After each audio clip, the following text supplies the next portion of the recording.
Oh, god damn, Freeza. Am I not right?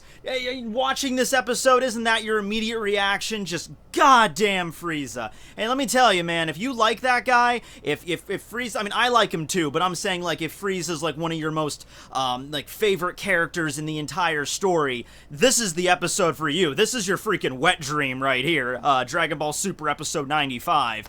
So, you know, we don't get a good old-fashioned Freeza just murder fest. You know, we don't really get that as much as I feel like we should. And this episode definitely delivered. And there are moments where you're saying, like, God damn it, Freeza, like, in a bad way, but then there's other ones where you say it, like, in a goodish way? I don't know. We'll get into it. So, the episode continues onward, and I was kind of, like, wondering what Universe 9's plan was here. Like, let's send a bunch of fodder soldiers to Universe 7 to assassinate Freeza? Like, you should know. Like, granted, Universe 9, you know, they don't know everything about Freeza. But granted, they should know that he's not the kind of guy that you could just send a bunch of low-level soldiers to and just hope that you win just through sheer numbers alone.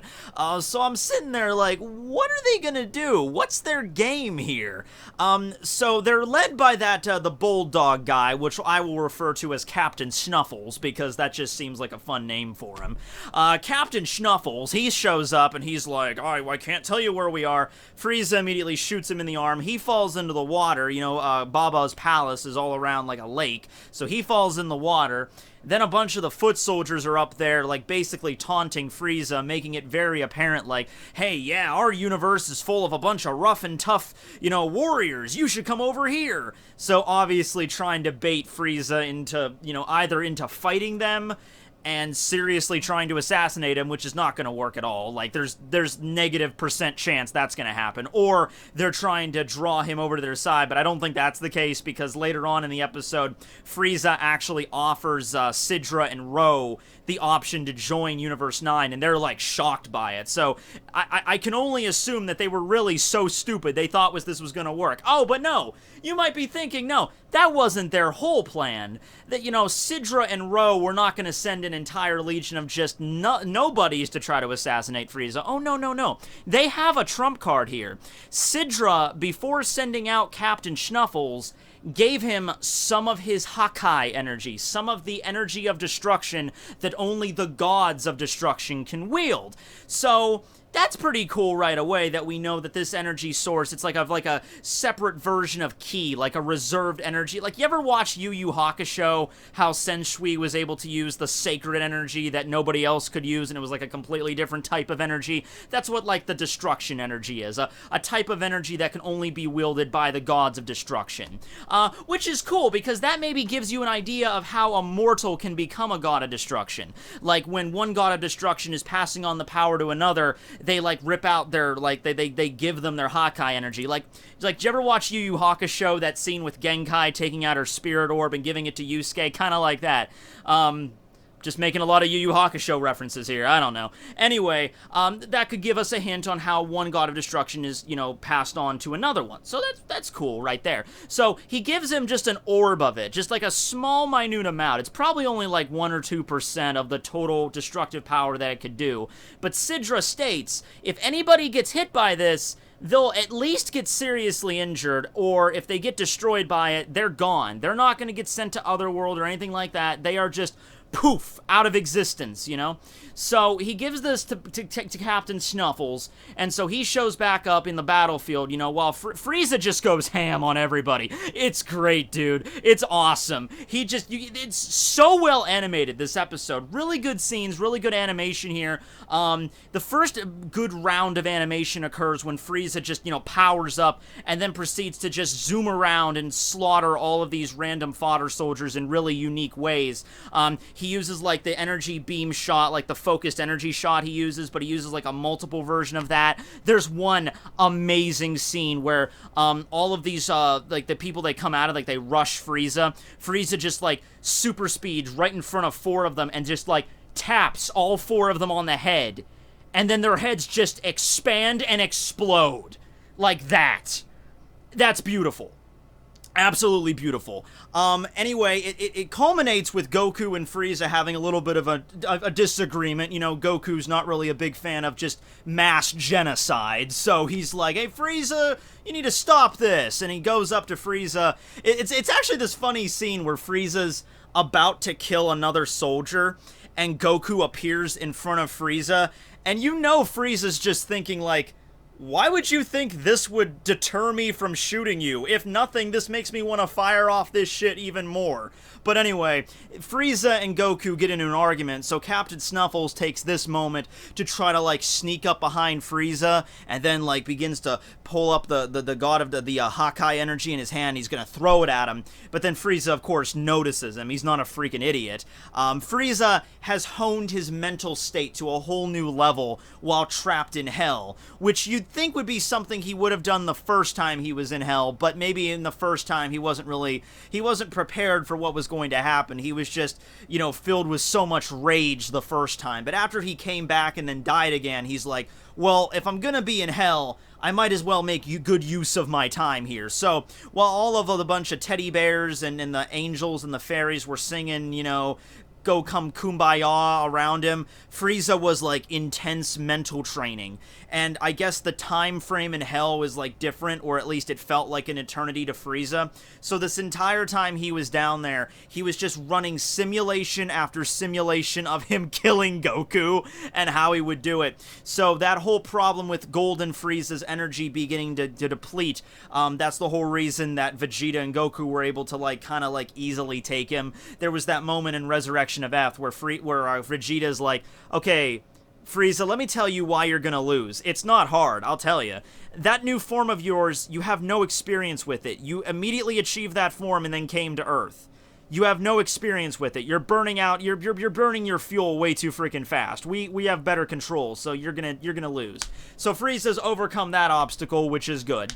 But anyway, yeah, Captain Snuffles charges up the Hakai ball, chucks it at Frieza. Frieza just backhands the shit, but then he's like, oh, but that was just a decoy. This is the real energy. Oh shit! And then Frieza just knocks it out of his hand again. But even so, Captain Snuffles is a little bit intelligent because it was not a double fake out, it was a triple fake out, and the real Hakai ball was under the water. So that gets shot up, and Frieza, you know, has a little bit of an energy struggle with that, resulting in some really fucking weird scenes with Frieza. I mean, his face is like contorting, like you know, it's the weirdest shit you'd ever see Frieza. So that made me laugh like for a few minutes there. But then, of course, it's the big kicker where it's like, oh no, I don't know if I'm gonna be able to stop this energy ball. Just kidding, children. And he proceeds to just, like, you know, hold it in his hand without getting destroyed, like he's controlling it. Now, it did take him some effort. He pretended like it was nothing, but he was still sweating a little bit. It still took him some effort. And if anybody's just gonna come out right away and say that, you know, therefore he's more, Frieza's stronger than a god of destruction right off the gate. No. Keep in mind, this is only a fraction of the energy, and it's not being wielded by a god of destruction.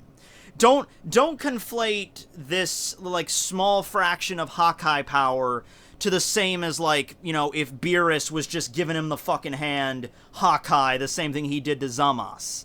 Don't think, like, if Beerus walked up to Frieza now and did the Hakai, Frieza would just be like, haha, it doesn't work. No, it would still work, okay? This is just a fraction of it, probably only a few percent, but it's still destruction energy, and it's still very impressive that Frieza was able to resist this. Especially, now, I want you guys to think about how this is gonna go. If you haven't seen the episode, you probably have, but let's just have a little bit of a trivia contest here. Okay, Frieza, the Galactic Emperor and Overlord Frieza, now has in his control the power of a god of destruction to eliminate or at least severely injure any mortal that he chooses. What do you think he's going to do with this? The first thing he's going to do with it. You think he's going to use it on his opponent? You think he's going to throw it back at Captain Snuffles? You think he's going to chuck it up into the air so it'll be destroyed harmlessly? Do you think he'll chuck it down at the Earth to blow the Earth up for like the third time? Or, option D, he's just gonna fucking like pie-in-the-face Goku with it. He's gonna pie-in-the-face Goku with it. He just turns around and just, fuck you! And then just slams it right into him. Goku is trapped in this energy ball, and he can't resist it the same way Freeza did. Now, granted, when Freeza blocked the shot, he kind of, like, at the last minute saw it was coming, and he kind of, like, braced himself. Goku got it full frontal, like, point blank, no preparation for this. So maybe that might have something to do with it. And Goku is trapped in this energy. He's trying to dispel it, but he just can't. And so then you have a moment where Frieza's smirking and he's like, ha ha, you can't do it.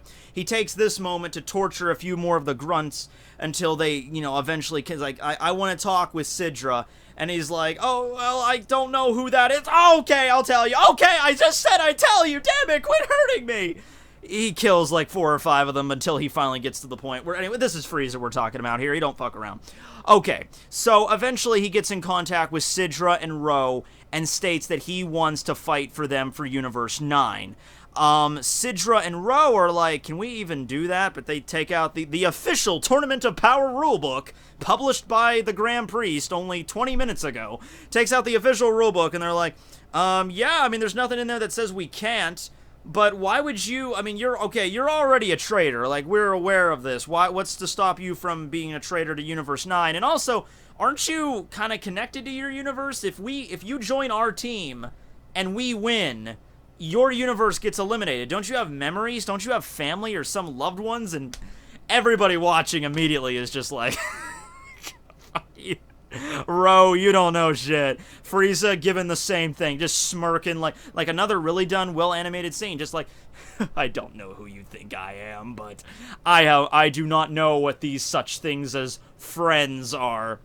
So, there's this cool moment, though, where you actually don't know what Frieza's... You think Frieza's just going to be a duplicitous scumbag and join Universe 9. But, at this exact moment, Beerus and Whis show up. Frieza crushes the communication device. He's like, oh, well, you had your chance, bye. And you get this moment where it's like, wait, was Frieza trying to be a traitor to Universe 7, or was he just trying to get the goods on Universe 9? I would like to think it's a little of both, knowing Frieza. He's playing the field. That's what he's doing. He's playing the field because he's not an idiot. Well, okay, all the times Frieza's died. Okay, not an idiot, hot-headed, and he gets his pride hurt very easily when someone defeats him. And he doesn't think straight. That doesn't mean he's a complete idiot. But he knows that even if they win the Tournament of Power, it doesn't necessarily mean that he is going to be brought back to life, because they could always go back on their word to revive him. So he's just playing the field, trying to figure out other ways that he could possibly manage to win the tournament and then still get brought back from hell, you know? So, makes sense that he would do that kind of stuff. Beerus frees Goku from the destruction energy by just blowing on it. So that's another indication that even to a god of destruction, even to Beerus, the amount of destruction energy that Goku was having to deal with was really nothing. He just kind of blows on it like it's a hot bowl of soup, and it just, the destruction energy just gets dispelled. So probably not very much of that there.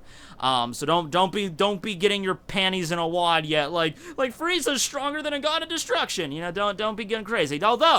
Although, Sidra did mention that he would probably be a better... Ro mentioned that he could be a better God of Destruction than Sidra, and Sidra's like, he agrees a little bit. So that is cool, that maybe Frieza could be the next God of Destruction for a universe, I'm just saying. But yeah, so Beerus and Whis show up, and they kind of put Frieza in their place, but at the same time, Frieza, you know, he's thinking, like, this tournament is probably one of the few times when I'll be able to actually manipulate gods. Because remember, back during Resurrection of F, Frieza always talked about how his father, King Cold, told him, in all of your galactic conquests, Frieza, there's 2 people you can't fuck with. Majin Buu and Beerus. Now, Majin Buu, he's already kind of taken care of. But Beerus, and you know Frieza's like, you know, like somebody tells you you're not supposed to fuck with this thing and you totally want to fuck with that thing. It's like, My dad always told me not to mess with Beerus, that he was so strong he would just end you. Well, I think I might have a shot to actually mess with him now. I think I could take that down. Yeah, screw you, Dad. So, Frieza's duplicitous. He's still that. But he's not gonna, he's just, playing out his options, seeing where this is going. I can respect him for that. And so far as we know, he's going to still join Universe 7. Him and Goku have a very brief, sparring match that, lasts only a minute. And Whis is like, this match ends as soon as one of you lands a punch. And I think the only way they could have done this in a well-suited way is they both punch each other at the same time. Once again, very well-animated scene there when Goku and Frieza just deck each other. And then they collapse into the water.